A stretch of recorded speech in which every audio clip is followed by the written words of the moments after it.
तो आज का टॉपिक है आपात उपबंध। आपात के बारे में बताएंगे आपको। आपातकाल जब देश में लगता है तो कैसे लगता है, किस अनुच्छेद के माध्यम से लगता है, इसके बारे में हम आपको पूरी जानकारी देंगे आज। आपातकाल की बात करें अगर जो तो आपातकाल की बात करें तो आपातकाल एक समझ लीजिए, आपातकाल लगाना समझ लीजिए सरकार की सबसे बड़ी नाकामी होती है। आपातकाल ऐसे नहीं लगता, आपातकाल लगाने के लिए बहुत विशेष प्रावधान की जरूरत होती है और विशेष प्रक्रिया होती है। और आपातकाल ना लगे अच्छी बात होती है, आपातकाल ना लगे अच्छी बात होती है, लेकिन फिर भी हमारे देश में कई बार आपातकाल लगा है, उसके बारे में बताएंगे। और आपातकाल क्या होता है इसके बारे में बताएंगे। देखिए, आपातकाल की बात करें तो भाग 18 में बताया गया है। अगर अगर हमारे संविधान की बात करें तो आपातकाल की चर्चा जो की गई है वो 18 में चर्चा की गई है। अनुच्छेद 352 से लेकर के 360, अनुच्छेद 352 से लेकर के 360 तक आप बताया गया है कि किस अनुच्छेद में, अनुच्छेद 352 से 360 में बताया गया है कि आपातकाल कैसे लगाएंगे आप। आपातकाल के बारे में चर्चा की गई है अनुच्छेद 352 से लेकर के 360 तक। हम अलग अलग भी समझेंगे अभी कि अनुच्छेद 352 में क्या है, 356 में क्या है, 360 में क्या है। आपातकाल की अगर बात करें तो आपातकाल 3 प्रकार का होता है। अगर आपसे कोई पूछ ले कि आपातकाल कितने प्रकार का होता है तो आपातकाल 3 प्रकार का होता है। आप अच्छे समझ लीजिए, ये कभी भूलिएगा नहीं। आपातकाल 3 प्रकार का होता है, एक एक करके समझते हैं। सबसे पहले जो है वो राष्ट्रीय आपातकाल होता है। नंबर 1 जो बताने जा रहे हैं वो क्या बताने जा रहे हैं आपको, राष्ट्रीय आपातकाल क्या होता है।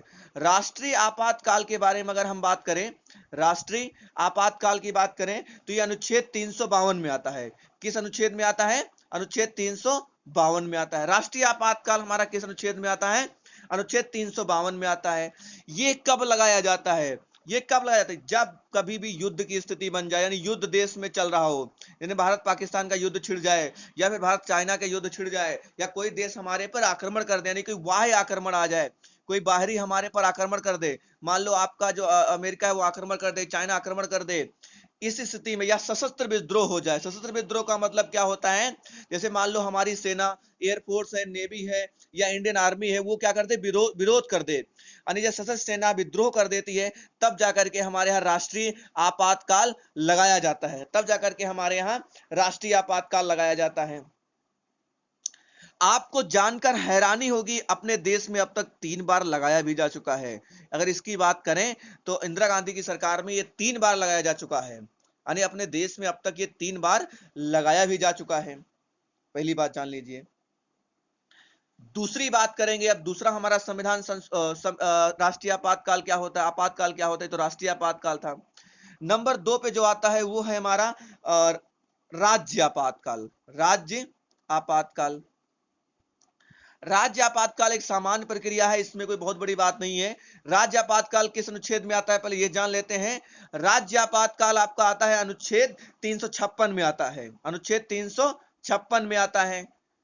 मैंने सामान्य शब्द क्यों यूज किया, क्योंकि ये अब तक लगभग 120 बार से ज्यादा बार लगाया जा चुका है। अब तक इसे 120 बार से ज्यादा इसे लगाया जा चुका है, इसलिए सामान्य प्रक्रिया है। कब लगाया जाता है, जब कभी भी राज्य के अंदर राज्य सरकारें विफल हो जाती हैं। जैसे बाबा जी मान लो अपना काम ना कर पाए, बाबा जी मतलब बाबा मतलब उत्तर प्रदेश के मुख्यमंत्री आदित्यनाथ की मैं बात कर रहा हूं। बाबा जी मान लो अपना काम ना कर पाए सही से, लोग डिमांड करेंगे देश के राज्य के अंदर राष्ट्रपति शासन लगना चाहिए, तो उस समय जो राष्ट्रपति शासन लगता है उसी को राष्ट्रपति शासन को ही कहीं ना कहीं हम लोग राज्य आपातकाल कहते हैं। ठीक है, अब तक क्या कर चुके हैं, लगभग 120 से ज्यादा बार लगाया जा चुका है। राज्य द्वारा, राज्य द्वारा केंद्र के निर्देश को न मानने पर न मानने के आधार पर भी राष्ट्रपति शासन लगाया जाता है।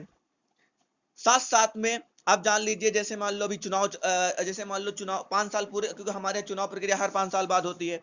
जब 5 साल पूरे हो जाते हैं और 5 साल के बाद जब चुनाव होने लगता है तो उस समय भी मुख्यमंत्री कार्य में नहीं रहता है, कार्यपालिका के रूप में नहीं रहता है, और कहीं ना कहीं कार्य जो देखता है राष्ट्रपति ही देखता है, राष्ट्रपति शासन ही लगा होता है। आपने खुद देखा होगा पश्चिम बंगाल में अभी भी जैसे मुख्यमंत्री शपथ ली तुरंत राष्ट्रपति शासन हट गया, लोग इसको कंटिन्यू करने की बात कर रहे थे।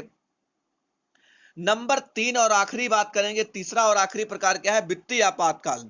यह सबसे बुरा होता है। वित्तीय आपातकाल क्या होता है कि देश के अंदर ऐसा आपातकाल आ जाए कि लोग भूखों मरने लगे, सरकार के पास भी पैसे ना बचे और वो कह दे कि हम अपने देश के अंदर वित्तीय आपातकाल का घोषित करते हैं। ये अनुच्छेद 360 में इसके बारे में बताया गया है। अनुच्छेद 360 आपसे बताता है कि वित्तीय आपातकाल क्या होता है, कैसे लगता है, क्यों लगाया जाता है, कब इसकी जरूरत पड़ती है। लेकिन ये अच्छी बात है कि अपने देश के अंदर अभी तक इसको एक भी बार नहीं लगाया गया है, यानी 0 बार लगाया गया है। भारत अथवा उसके संकट क्षेत्र में, अगर भारत किसी चीज में संकट में है, अगर उसको लगता है कि वित्तीय यानी कि जो रुपए पैसे कमी हो गई है और हमारे देश के अंदर लोग भूखों मर रहे हैं, तब आपातकाल ये घोषित किया जाता है। तो इस तरीके से आपने जान लिया कि राष्ट्रीय आपातकाल, राज्य आपातकाल और वित्तीय आपातकाल। आपातकाल आपका 3 प्रकार का होता है।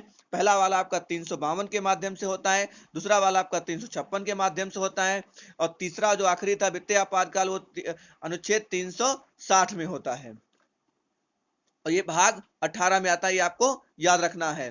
तो आज इस टॉपिक में इतना ही। बहुत बहुत धन्यवाद।